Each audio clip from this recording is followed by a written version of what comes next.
এই শহীদ মিনারে গণ অধিকার পরিষদের সিনিয়র সহসভাপতি ফারুক হাসানের উপরে কিভাবে নির্মমভাবে হামলা চালানো হয়েছে আপনারা সকলে দেখেছেন। ঠিক একই কায়দায় ছাত্রলীগ, আওয়ামী লীগ 2018 সালের যে ঐতিহাসিক কোটা সংস্কার আন্দোলন, সেই আন্দোলনের 2 জুলাই 2018 সালের 2 জুলাই শহীদ মিনারে ফারুক হাসানের উপরে এইভাবে হামলা চালিয়েছিল। আওয়ামী লীগের সময় হামলা চালিয়েছে, আমরা সেই সময় হয়তো ওইভাবে তাদেরকে প্রতিহত করতে পারি নাই, কারণ আওয়ামী লীগ একটি ভয়ের রাজ্য বাংলাদেশে তৈরি করেছিল। ঠিক একই কায়দায় যদি এখন এই শহীদ মিনারে আমাদের মতন যারা আন্দোলন সংগ্রাম করেছে তাদেরকে হামলা মামলার শিকার হতে হয়, তাহলে কিসের পরিবর্তন হলো? এই যে একবার দিচ্ছেন, এই ছাত্র জনতা জীবন দিয়ে কিসের পরিবর্তন করলো? আর কোন সরকারকে ক্ষমতায় বসালো? স্বরাষ্ট্র উপদেষ্টা কি করে? গতকাল আপনারা দেখেছেন, আমি এই ঘটনার সাথে সাথে ফারুক হাসানকে নিয়ে আমি শাহবাগ থানায় গিয়েছিলাম। রামনাজনের পিসির সাথে আমি কথা বলেছি, এডিসির সাথে কথা বলেছি এবং ওসির সাথে কথা বলেছি। ওসি তখন বলে সেখানে চেয়ার চোরাচুরির ঘটনা ঘটেছে।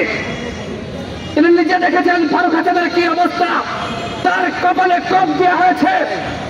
তিনি বলেন তদন্ত করে ব্যবস্থা নেওয়া হবে। এইরকম ওসি আমরা দেখতে চাই না, আমরা চাই জনগণের পুলিশ। রাতে আমরা উপদেষ্টা আসিফ মাহমুদের সাথে কথা বলেছি, ফোন দেওয়ার পরে তিনি বললেন যে ভাই তথ্যপত্র পাঠান। আমি 2 জন আসামির, যে 2 জনের নেতৃত্বে শরীফ এবং হিল্লল, যে 2 জনের নেতৃত্বে এইখানে 20 থেকে 25 জন হামলা চালিয়েছে, তাদের সমস্ত তথ্য আমি আসিফকে দিয়েছি। আজকে সকালে উপদেষ্টা শারমিন মুর্শিদ আমাকে ফোন দিয়েছিলেন, তাকে আমি বিস্তারিত ঘটনা খুলে বললাম এবং তাকে আমি তথ্য পাঠিয়েছি। তিনি স্বরাষ্ট্র উপদেষ্টার সাথে কথা বলেছেন, কিন্তু এখনো পর্যন্ত এই স্বরাষ্ট্র উপদেষ্টার কোন পদক্ষেপ আমরা দেখি নাই। এখনো পর্যন্ত সেই আসামিরা হাসপাতালে বসে বসে লাইভ করছে। আমাদের পুলিশ কি করছে, আইজিপি কি করছে, ডিএমপি কমিশনার কি করছে? শহীদ মিনার মতন জায়গায় একটি নিবন্ধিত রাজনৈতিক দলের সিনিয়র সহসভাপতির উপর এই ধরনের হামলা ঘটলো। এখনো পর্যন্ত উপদেষ্টাদের কেউ ফারুক হাসানকে দেখতে যায়নি। তাদের ভূমিকা কি? যারা এই বিপ্লবে ভূমিকা রেখেছে, এই বিপ্লবীদেরকে এই সরকার রক্ষা করতে পারছে না। আমরা এর আগে দেখেছি ছাত্ররা, তারা যারা বিপ্লবী ছিল, শেখ হাসিনার পতনে ভূমিকা রেখেছে, তাদেরকে গুপ্ত হত্যার শিকার হতে হয়েছে। এই প্রোগ্রাম চলছে।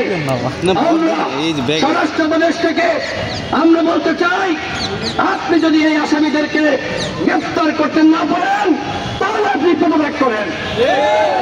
এখনো পর্যন্ত আইন শৃঙ্খলা পরিস্থিতি উন্নত হয় নাই, পুলিশ ফাংশন করছে না। এইখানে যখন ফারুকের উপর হামলা হয় তখনও পুলিশ ছিল। এই আজকে আমরা সমাবেশ করছি, পুলিশ যেমন সামনে দাঁড়িয়েছে ঠিক গতকাল ছিল, কিন্তু পুলিশ এগিয়ে আসে নাই। এইভাবে যদি এই ধরনের ঘটনা ঘটতেই থাকে, তাহলে এই পুলিশ দিয়ে আমরা কি করব? তোমাদের মতন পুলিশ আমাদের দরকার নাই। তোমরা দেশের আইন শৃঙ্খলা পরিস্থিতি নিয়ন্ত্রণ